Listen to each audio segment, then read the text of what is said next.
Stéphane Kraut et Péroline Garino, un couple diabolique.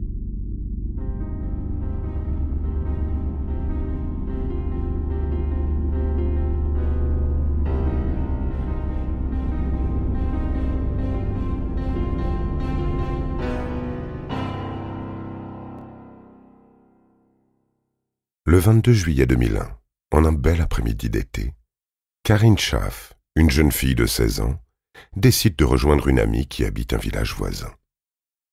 Les deux adolescentes avaient prévu de se retrouver quelques heures avant que le père de Karine ne vienne la chercher. Schaaf emprunte la petite route qui traverse la zone artisanale de Bitche, sa ville mosellane d'origine. C'est le trajet le plus sûr, elle le connaît bien, et comme nous sommes le dimanche, il y a très peu de voitures qui passent par là. Elle est déjà loin des habitations. Elle pédale sans croiser personne. Elle pense être seule, mais elle se trompe. À quelques dizaines de mètres derrière elle, une voiture est en train de la suivre. Son conducteur a repéré la jeune fille dès la sortie du village et, pour une raison inconnue, ne compte pas la perdre de vue. Une fois que Karine arrive à la hauteur d'un fossé, le chauffeur enfonce la pédale de l'accélérateur. Il freine au tout dernier moment, après que son pare-choc a percuté la roue arrière du vélo de Karine. La chute est brutale, mais ça n'est que le début du calvaire. Tout s'est passé en l'espace de quelques secondes. La voiture disparaît, pas de témoin, ou presque.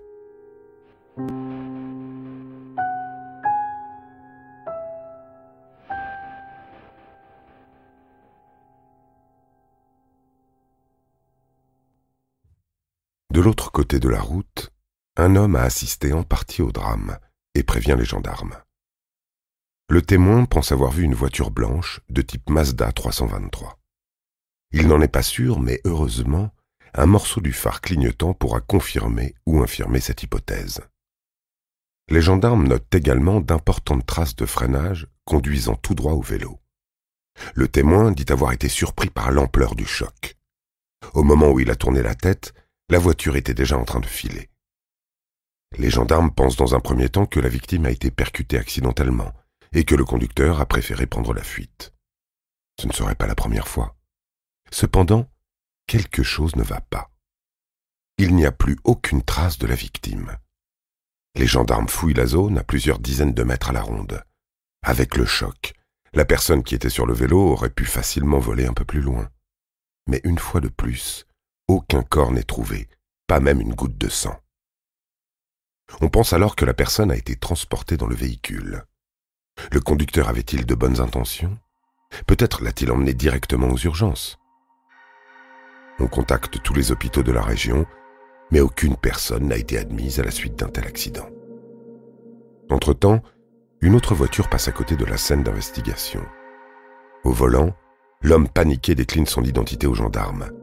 Il s'appelle Roger Schaaf, et le vélo cassé qui se trouve en travers de la route, c'est celui de sa fille, Karine. Les gendarmes obtiennent enfin l'identité de la disparue, ainsi qu'une photo qu'ils pourront diffuser dans le journal. En fin de journée, c'est malheureusement la thèse de l'enlèvement qui est privilégiée.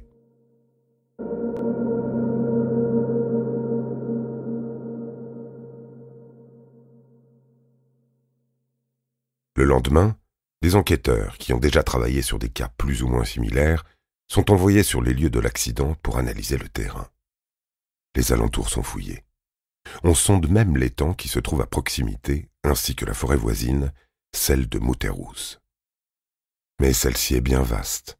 Les recherches prendront des jours. Entre-temps, l'histoire tragique de Karine Schaaf a déjà fait le tour de la région. Les médias locaux consacrent leur une à cette affaire de disparition et France 3 Lorraine à l'exclusivité du témoignage de la mère de Karine. Celle-ci s'adresse directement à son ravisseur, implorant qu'il la libère. Pour sa mère, Karine est vivante. Elle est détenue quelque part. Probablement n'a-t-elle pas quitté le département. Cela fait maintenant près d'une semaine que l'élément du clignotant a été envoyé dans un laboratoire de Rosny-sous-Bois, en Seine-Saint-Denis, pour être analysé. Il s'agit du seul établissement en France à détenir l'ensemble des éléments contenus dans chaque modèle de voiture. Tout est référencé, à tel point qu'un simple bout de verre peut aider à remonter au propriétaire du véhicule. Les experts automobiles possèdent également une seconde pièce à conviction.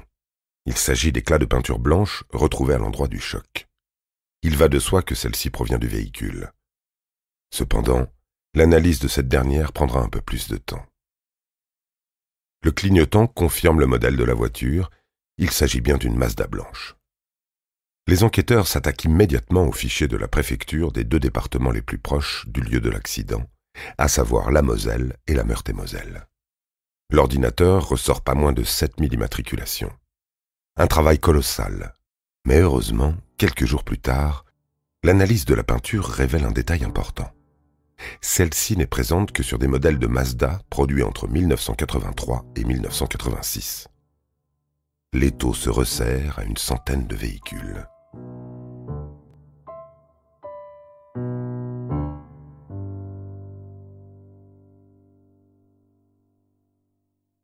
C'est alors qu'un nouvel indice lié à la scène de crime parvient aux enquêteurs.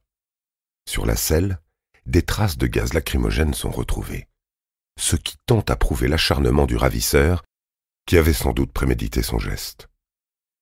Cette nouvelle révélation permet d'écarter de nombreux suspects potentiels. Les enquêteurs se concentrent sur des hommes entre 20 et 50 ans. L'un d'eux attire particulièrement leur attention. Il s'agit d'un certain Stefan Kraut, et d'après l'historique de sa carte grise, il habitait il y a encore quelques mois de cela à Bitche. Aujourd'hui, le jeune homme de 23 ans vit à Mulhouse. Son adresse est indiquée. Il faut près de 3h30 pour relier Sarreguemines à Mulhouse. Les enquêteurs ne perdent pas de temps. Ils font le trajet dans l'après-midi et arrivent en début de soirée devant la porte d'une maison située dans un quartier pavillonnaire. La fameuse Mazda blanche est garée devant et en quelques coups d'œil, ils remarquent que quelque chose ne va pas. L'état de la carrosserie est bien trop parfait. Les pneus sont impeccables et les feux avant semblent avoir été changés. C'est comme si Stéphane venait tout juste d'acheter sa voiture chez un concessionnaire. Qu'est-ce que cette remise à neuf peut bien cacher ?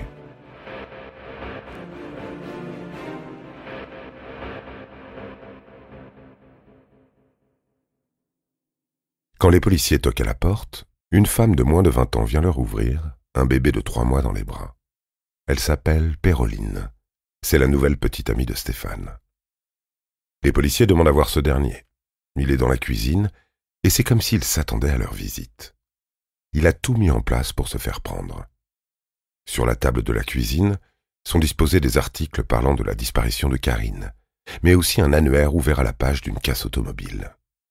De plus, Stéphane dit tout naturellement avoir changé les pièces de son véhicule le 23 juillet dernier, autrement dit, le lendemain de la disparition de Karine. Il ne semble pas plus perturbé que ça. Dès lors, Péroline ne dispose que de quelques minutes pour trouver une solution et faire garder son bébé. Car elle sera placée en garde à vue au même titre que Stéphane. Ce dernier garde le silence. C'est comme si toute cette procédure lui apparaissait comme la suite logique de ses actes. Mais quels actes ?